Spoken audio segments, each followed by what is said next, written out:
2, 2 claps and a Ric Flair. That was 3 claps. Damn, I failed at that. Oh, my goodness. All right, I got to thank our sponsors real quick before we jump into the show. I promise not to waste your time. TaylorMadeAutomotive.net. They are located on 508 Don Juan Street, Colorado Springs, Colorado, 80909. They also have Zippy's Car Rental. If you are interested in the rental business, you can do that too. I happen to know a guy named Dropkick Mike that is super kick-ass and getting you in the ride that you want to. Aaron is the manager over there, and he's a cool dude too. So make sure you get over there and, have some good car buying experiences. They truly are people that want to take care of you. We also have CrossFit DNR, CrossFitDNR.com. It's not just CrossFit, it's being fit, and just learning how to do things the right way. It doesn't have to be about kipping. It doesn't have to be about CrossFit movements. It's about doing it the right way and making you fit and making you feel good and having an environment that actually gives a damn about you. That's the whole concept in my mind. CrossFitDNR.com. I'll start over. So yeah, good people, my brothers. Yeah, actually my brothers. Fort Collins, Colorado, and they are on College Street. So if you need an actual address or a phone number, go to the CrossFit website. It's CrossFitDNR.com. Yeah. Luna Float Spas. They will be representing us as well. And if you have not done a float spa, let me explain something to you. Tonight, when you go to bed outside on a trampoline. Look up into the stars. Yes. If you have ever wondered what it would be like if you were looking in the stars and just wanted to be weightless and have all of your troubles go away, that is what a float tank does for you. It's beautiful. It makes you feel good. I did it yesterday.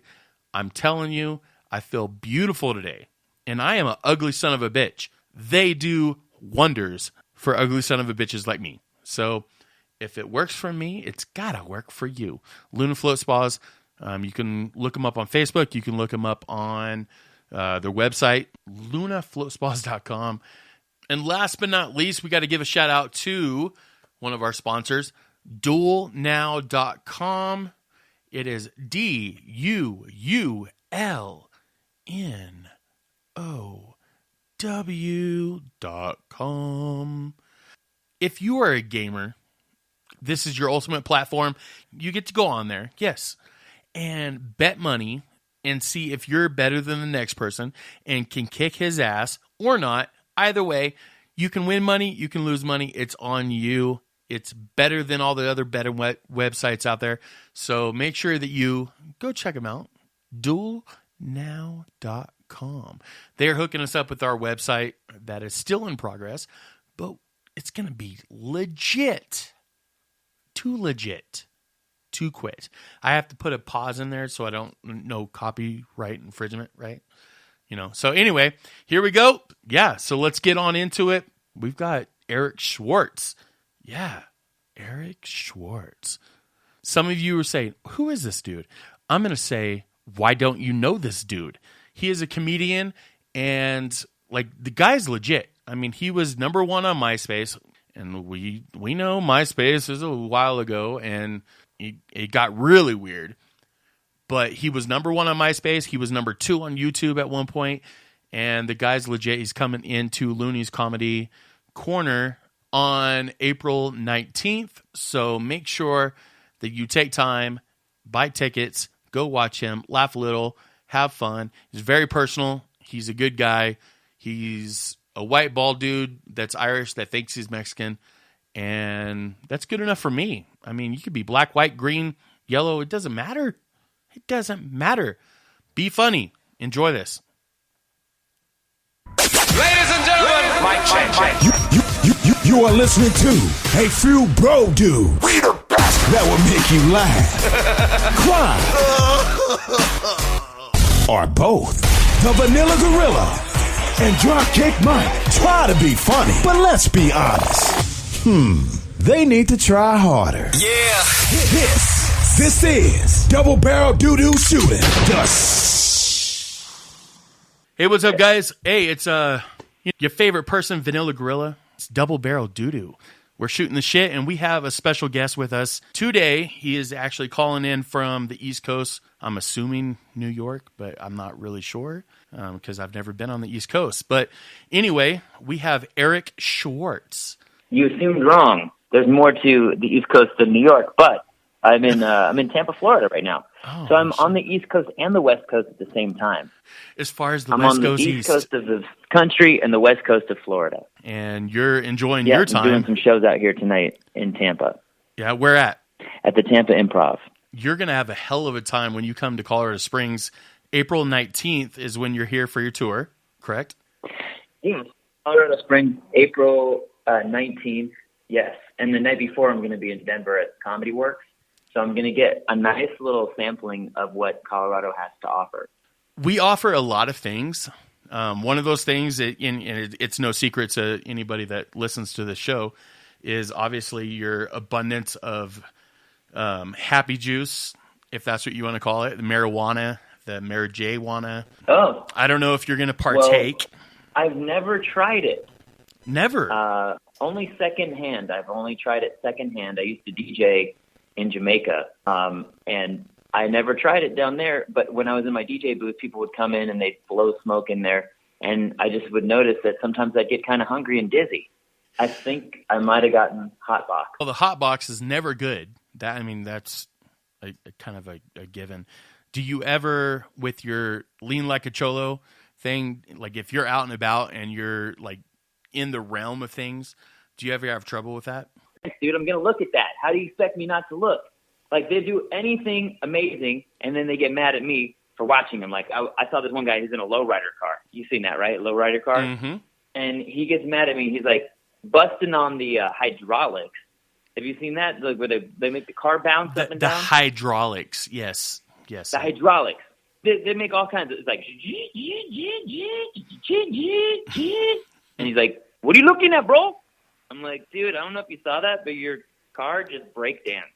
Like, if you don't want me to watch, don't do something so awesome. It could be anything they're doing. They get mad at. Like, I look at this guy. He's like, "What are you looking at? What are you looking at?" I'm like, "Dude, do you have a tattoo on your face of someone drawing a tattoo on your face?" Man, that caught my eye. I'm sorry. What are you looking at? What are you looking? I'm like, "You're my optometrist." You know, anything. Yeah, but what are you looking at? Better one, better two, better one, better. Listen, Joker. Ridiculous. The funny part about it is my other side of my family. My kids are half Hispanic and stuff. I have like I bust the jokes. Like, I'm not a comedian. Yeah, I just don't have that style. But I try to be funny. But I'll throw in some like Mexican jokes like on Christmas. You throw in little pronunciations on the word. You know, I hear it. Comedian. Right. You know, you got to throw it in. You kind of slide it in there. Yeah. Like, oh, did you notice it? Or instead of number two, sometimes you say numero dos. Numero dos. Well, feel it? I'm picking it up. You're picking up what I'm throwing down? I'm picking up your love and your penchant for the funny. I hear it. I'm horrible at it, though. I'm super horrible. No, look, this is the thing. Even if you think you're horrible, which, number one, give yourself a break. Number two is it's like anything. The more you practice it, the better you get at it. Like, you used to be bad at dropping deuces, right? You used to have to wear diapers and have somebody else clean it up. And now you have a podcast dedicated to it. You're an expert. Double barrel. Most people only have single barrel. I know. But you load up a double barrel doo-doo. We get work done here. I mean, it gets done. Most people only have one barrel. But you, I mean, it just, man, I don't want to be whoever cleans your bathroom. That's disgusting. I clean my own bathroom. However, you should, with that kind of you know what I'm talking about? It's kind of an all-in-one deal. It truly is. It's an all-in-one deal. I mean, I clean my bathroom, but at the same time, I'm pooping. Is that weird? Well, you know, when you have that kind of a I don't want to get disgusting, but Oh, do it. when you have that kind of weapon, I mean, you can't contain it all the time. WMDs, You can't always man. contain it. Yeah. But if you try to contain it, what does that do? I mean, you're backed up with the doo-doo, and then, I mean, shit happens, right? Shit hits the fan, and what do we do then? Hey, I said I didn't want it to get disgusting, and I didn't. I didn't get disgusting. I have to have you as my backup man. I mean, you gotta, as if like I needed like my wingman to come in and pull out the side chick to help a bro out. You're my extra wiper, if you will. Oh, yeah, I am not signing up for that job. No. I thought that's what you're getting at. Fine. No, I'm thinking, no, I'm Okay. not. Hey, that's your deal. That's your deal. You have a partner that's usually on the show. I know. And he didn't show up, and I'm not filling in, but that's what you guys do on your show. I don't know what you do. The doo-doo. That's kind of what we do. But we don't do that just got really weird for everybody that is listening, and I apologize. And on the show, and half the people on the show got a little weird. But the funny part is that, well, it's funny and sad at the same time, is that I'd say maybe 40% of those people are actually taking a poo while they're listening to a Double Barrel Doo-Doo. You know what I'm saying? It's You've replaced the Bathroom Magazine. Is that what you're saying? You've replaced the. That's exactly what I'm literature. saying. Thank you. Man, everything's digital now. I know, like just iPads and this world. It's crazy. So let me ask you this. Like, have you ever gotten to a point where I think every comedian bombs on stage? I think it's like, it has to. Have you ever gotten to a point where you're like, you're hitting the jokes and you're throwing it down?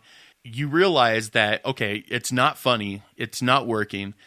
But yet you have to keep working it. You have to keep pushing it. And people are like, what the hell is this dude doing? What do you do? It always depends on the situation. There's so many different situations, but you over the years you learn different ways to get yourself out of situations that you've been in before. I don't know what happens, but your body and your mind just luckily can get you out of it. Maybe it's just the fear of hating that feeling when you do bomb. And you know what? You always have to remind yourself you're never immune to bombing. You have to start from ground zero every time and prove yourself every time. So as long as you have that, whenever I have the I got it in the bag mentality, that's the most dangerous for me. So when was the last time that you had a legitimate heckler that is just throwing out random shit and just, I mean, does it ever like actually affect your act, or do you just like come right back at them and, put them in their place? It kind of, I kind of have a different definition of what a heckler is than I think other people do. To me, a heckler is somebody who's malicious. Okay. So there's a difference to me between somebody who can't control themselves but their intentions are good. Maybe they want to be part of the show, or maybe that's how they react, which is different than anyone else. Like sometimes somebody has a very recognizable laugh. I had that in 2 weeks ago. Their natural laugh was so distinct that people in the room were like, what is going on with this chick? But that was her laugh.